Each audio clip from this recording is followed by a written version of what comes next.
शासन की मंशा के अनुरूप करने के लिए हृदय से धन्यवाद भी करता हूं।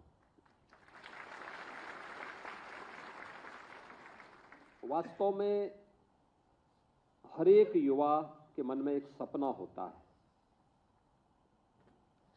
और उस सपने को प्राप्त करने के लिए वह अपने स्तर पर प्रयास करता है, एक स्वस्थ प्रतिस्पर्धा को आगे बढ़ाने का काम करता है। उस युवा के सपने को मंच देने का काम किसी भी लोकप्रिय सरकार को करना चाहिए। इस सरकार का दायित्व होता है युवा प्रतिभाशाली होता है, ऊर्जा से भरपूर होता है, उसको सही दिशा मिल सके, वह राष्ट्र निर्माण की प्रवर्तमान अभियान का हिस्सा बन सके, यह किसी भी सरकार की जिम्मेदारी बननी चाहिए। लेकिन जब वही युवा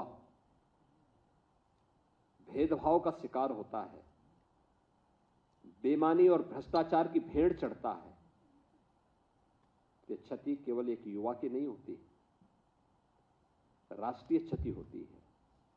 राष्ट्र उस प्रतिभा से वंचित होता है, पीढ़ियां उस प्रतिभा से वंचित होकर के, कुंठित होकर के निराशा और हताशा की ओर जाती है। दुर्भाग्य से लगभग 2 दशक तक उत्तर प्रदेश एक लंबे समय किस हताशा निराशा के जाल में फंस करके पूरी तरह अंधकार के युग में जा चुका था। 2017 के पहले यही होता था,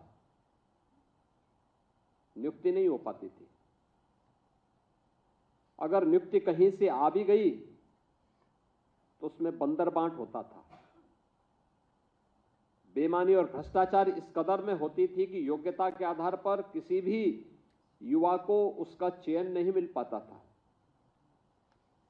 परिणाम होता था न्यायालय को हस्तक्षेप करना होता था और उसके बाद फिर ये मामले आगे बढ़ते थे। परिणाम क्या रहा? उत्तर प्रदेश की नियति हो गई थी बीमारू राज्य बनने की। उत्तर प्रदेश को परमात्मा ने, प्रकृति ने बीमारू नहीं बनाया था। बेईमान राजनीतिक दलों ने उत्तर प्रदेश को बीमारू बनाया था। मानसिक रूप से बीमार लोगों ने उत्तर प्रदेश को बीमार बनाया था। यह उत्तर प्रदेश अपनी प्रकृति से और प्राकृतिक संसाधनों से दुनिया का सबसे समृद्ध प्रदेशों में से गिना जाता है, लेकिन यहां की बीमार मानसिकता की राजनीतिक दलों ने, सत्ताधारी दलों ने उत्तर प्रदेश को बीमारू राज्य की श्रेणी में ला करके खड़ा कर दिया था। युवाओं के सामने पहचान का संकट खड़ा हुआ तो उत्तर प्रदेश के सामने पहचान का संकट खड़ा हुआ। आज मैं देख रहा था ये नियुक्ति पत्र वितरण के दौरान, इसमें आजमगढ़ के भी युवाओं को सेवा का अवसर प्राप्त हुआ है, अमरोहा को भी प्राप्त हुआ है, शामली को भी प्राप्त हुआ है, लखनऊ, कानपुर, आगरा, गोरखपुर, वाराणसी, प्रयागराज, ये जनपद ऐसे हैं जहां पर एक प्रतिस्पर्धा है, लोगों के लिए साधन है। लेकिन लखीमपुर खीरी और नेपाल बॉर्डर के दुधवा नेशनल पार्क के जंगलों के बीच थारू जनजाति से जुड़ी हुई कोई बेटी चयन हो जाती है तो मान के चलिए चयन की प्रक्रिया पारदर्शी हुई है।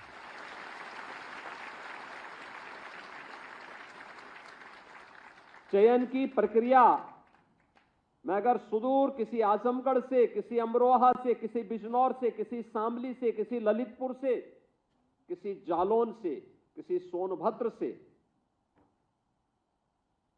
अगर किसी बेटी का चयन होता है तो हम मान करके चलते हैं कि चयन की प्रक्रिया निष्पक्ष हुई है, पारदर्शी हुई है, क्योंकि प्रतिभा वहां पर भी है।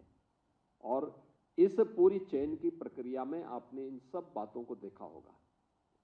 नियुक्ति की प्रक्रिया के दौरान भी मैं देख रहा था, और एक नहीं मैं तो अभी जो सूची मेरे सामने है, इस सूची को मैं देख रहा था, 2-2 थारू बेटियों का चयन हुआ है।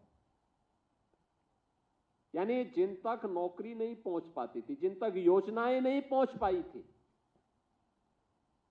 आज उन तक नौकरी पहुंच रही है।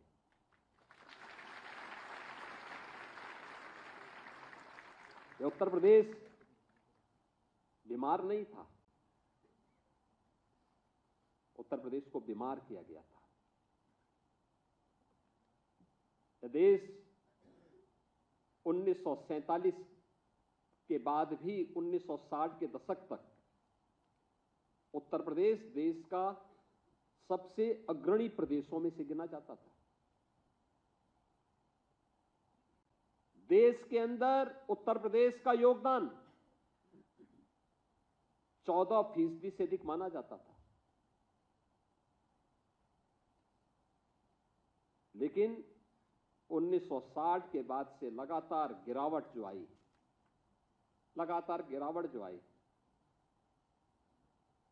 1990 के बाद लगातार इसमें और तीव्रता के साथ ये गिरावट आती गई और 2017 आते आते उत्तर प्रदेश का देश के विकास में योगदान 8% से भी कम हो गया था। हर शासन की योजना में उत्तर प्रदेश पीछे होता था। क्या खाद्यान्न उत्पादन में, क्या प्रदेश के अंदर इंफ्रास्ट्रक्चर में, क्या इन्वेस्टमेंट में, किसी भी फील्ड में उत्तर प्रदेश एकदम पिछड़ता गया। यहां के नौजवान कहीं उत्तर प्रदेश से बाहर जाते थे, यहां तो नौकरी नहीं मिलती थी, कोई रोजगार नहीं होता था। लेकिन यहां का नौजवान जब उत्तर प्रदेश से बाहर जाता था तो बाहर जाकर के भी उसके सामने पहचान का संकट खड़ा होता था।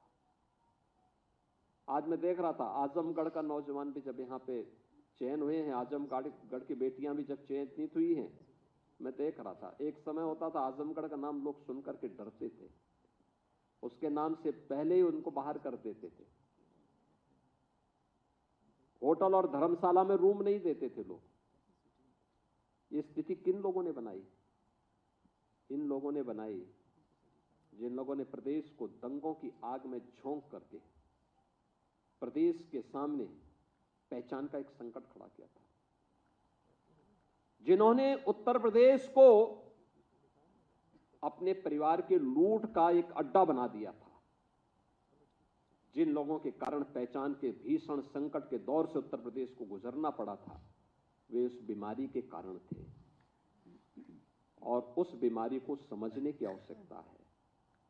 और ये आपका सौभाग्य है, याद रखना, कार्य कोई बड़ा नहीं होता, कोई छोटा नहीं होता। जहां अवसर मिले वहां अपनी प्रतिभा का भरपूर उपयोग करिए और याद रखना, आगे के बढ़ने की संभावना अपने आप आपके जीवन में आती हुई दिखाई देगी जब भी आप ईमानदारी के साथ, पूरी प्रतिबद्धता के साथ अपनी जिम्मेदारियों का निर्वहन करेंगे। तो न केवल आपके लिए आगे बढ़ने के अवसर होंगे, बल्कि प्रकृति और परमात्मा की कृपा भी आप पर उसी प्रकार से बनेगी जिस प्रकार से आपने इस पूरी व्यवस्था के साथ देखा होगा।